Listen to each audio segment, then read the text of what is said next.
इंसानों ने पूरे इतिहास में विशाल इमारतों के जरिए आसमान के और करीब पहुंचने की कोशिश की है, लेकिन हम किस हद तक जा सकते हैं?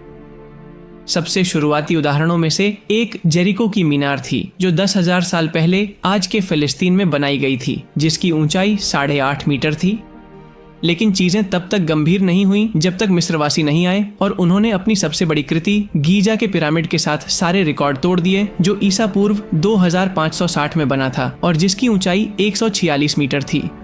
इस पिरामिड के विशाल आकार को समझने के लिए दुनिया की सबसे बड़ी लकड़ी की इमारत थाईलैंड में सेंक्चुअरी ऑफ ट्रुथ 105 मीटर ऊंची है और इसे 2025 में पूरा किया जाएगा। 133 मीटर के साथ सऊदी अरब में दुनिया का सबसे ऊंचा लाइट हाउस है और दुनिया का सबसे ऊंचा अस्पताल अमेरिका में 165 मीटर का है। सबसे बड़ी मूर्ति भारत में है और इसकी ऊंचाई 183 मीटर है और दुनिया की सबसे ऊंची यूनिवर्सिटी सोवियत संघ द्वारा बनाई गई थी, जो 240 मीटर तक पहुंची थी। गीजा के पिरामिड पर वापस आई तो इसने दुनिया के सबसे ऊंचे निर्माण का रिकॉर्ड पूरे 3871 वर्षों तक बनाए रखा, जब तक कि इंग्लैंड में 160 मीटर ऊंची लिंकन कैथेड्रल नहीं बनी।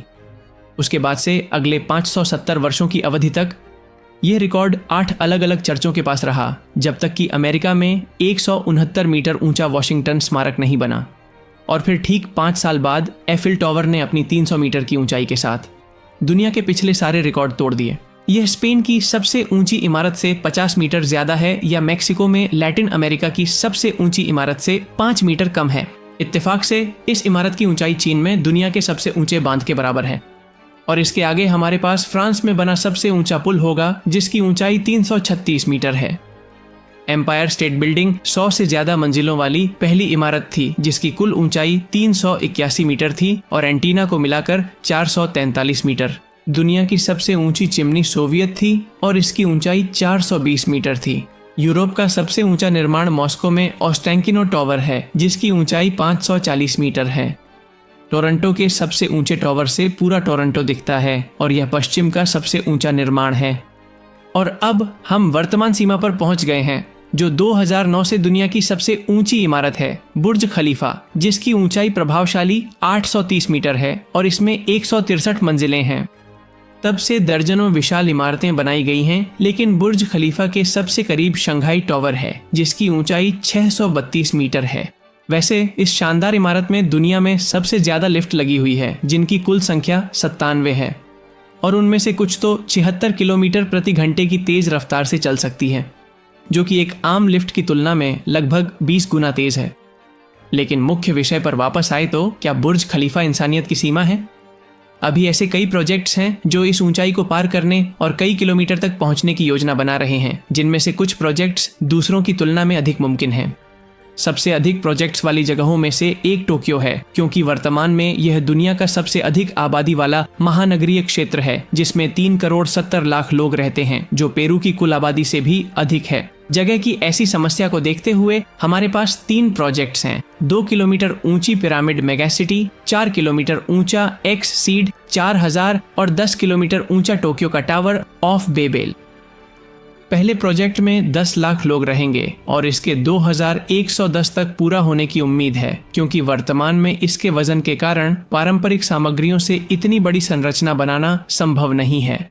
इसे कार्बन नैनोट्यूब से बनाने की उम्मीद है, जो एक ही समय में बहुत मजबूत और हल्का पदार्थ है। एक्स सीड 4000 में भी 10 लाख लोग रह सकते हैं। यह लगभग 6 किलोमीटर चौड़ा होगा और इसमें 800 मंजिलें होंगी। इसके अलावा यह इमारत जापान के सबसे ऊंचे पर्वत माउंट फूजी से भी ऊंची होगी और इसकी लागत 1.4 ट्रिलियन डॉलर तक हो सकती है, जो पूरे स्पेन के वार्षिक जीडीपी के बराबर है।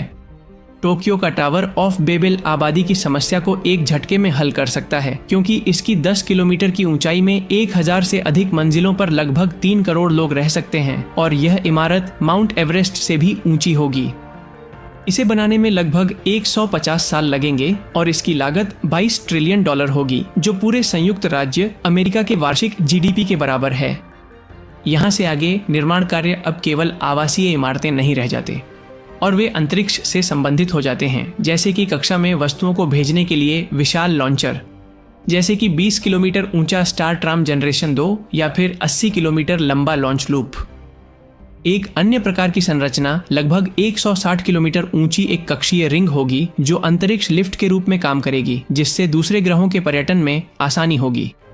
इसी उद्देश्य के लिए एक और प्रकार की अंतरिक्ष लिफ्ट है, लेकिन बहुत लंबी, क्योंकि इसकी ऊंचाई 1 लाख किलोमीटर होगी। तुलना के लिए पृथ्वी और चंद्रमा के बीच की दूरी 3,84,400 किलोमीटर है। यह संरचना एक केबल होगी जिसके सहारे लिफ्ट ऊपर जाएगी और केबल के दूसरे सिरे पर एक भारी काउंटरवेट होगा। पृथ्वी के घूमने और इस काउंटरवेट के कारण केबल पूरी तरह से तनी हुई रहेगी, जैसे कि डेविड और गोलियत की मशहूर कहानी में गोफन होता है। इससे बहुत ऊंचा कुछ बनाना संभव नहीं होगा, क्योंकि तब यह निर्माण चंद्रमा को बेसबॉल बैट की तरह मार सकता है और उसे अपनी जगह से हटा सकता है, जो